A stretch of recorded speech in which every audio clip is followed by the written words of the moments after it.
ഗുരുവായൂർ ക്ഷേത്രം കിഴക്കേ നടയിലെ നവീകരിച്ച മഞ്ജുളാൽ തറയും പുതിയ വെങ്കല ഗരുഡ ശില്പവും ഭക്തർക്ക് സമർപ്പിച്ചു. ക്ഷേത്രനഗരിയിലെത്തുന്ന പതിനായിരങ്ങൾക്ക് പുതിയ മഞ്ജുളാൽ തറയും ഗരുഡ ശില്പവും ഭക്ത്യാനന്ദമേകും. മഞ്ജുളാൽ തറ നവീകരിച്ച പുതിയ വെങ്കല ഗരുഡ ശില്പവും സ്ഥാപിച്ച് ദേവസ്വത്തിന് വഴിപാടായി സമർപ്പിച്ചത് ചലച്ചിത്ര നിർമ്മാതാവ് കൂടിയായ വേണു കുന്നപ്പിള്ളിയാണ്. നവീകരിച്ച മഞ്ജുളാൽ തറയുടെ സമർപ്പണ ചടങ്ങിൽ ക്ഷേത്രം തന്ത്രി പി.സി. ദിനേശൻ നമ്പൂതിരിപ്പാട് ഭദ്രദീപം തെളിയിച്ചു. Devaswom chairman doctor VK. Vijayan ഉദ്ഘാടനം ചെയ്തു.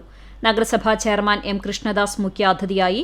ദേവസ്വം ഭരണസമിതി അംഗങ്ങളായ C. Manoj, K. P. Viswanathan, administrator K. P. Vinayan, മുൻ ചീഫ് സെക്രട്ടറി കെ. ജയകുമാർ, സംവിധായകൻ ഹരിഹരൻ, വഴിപാടുകാരൻ വേണു കുന്നപ്പിള്ളി, നിർമ്മാണ പ്രവൃത്തിയുടെ കോർഡിനേറ്റർ ഉണ്ണി പാവർട്ടി എന്നിവർ പങ്കെടുത്തു. 5200 കിലോ വെങ്കലം ഉപയോഗിച്ച് 20 അടി വീതിയും 8 അടി ഉയരവുമുള്ള ഗരുഡ പ്രതിമ 1 കോടിയോളം രൂപ ചെലവിട്ടാണ് നിർമ്മിച്ചിട്ടുള്ളത്. ഉണ്ണി കാനായിയാണ് ശില്പം തയ്യാറാക്കിയത്.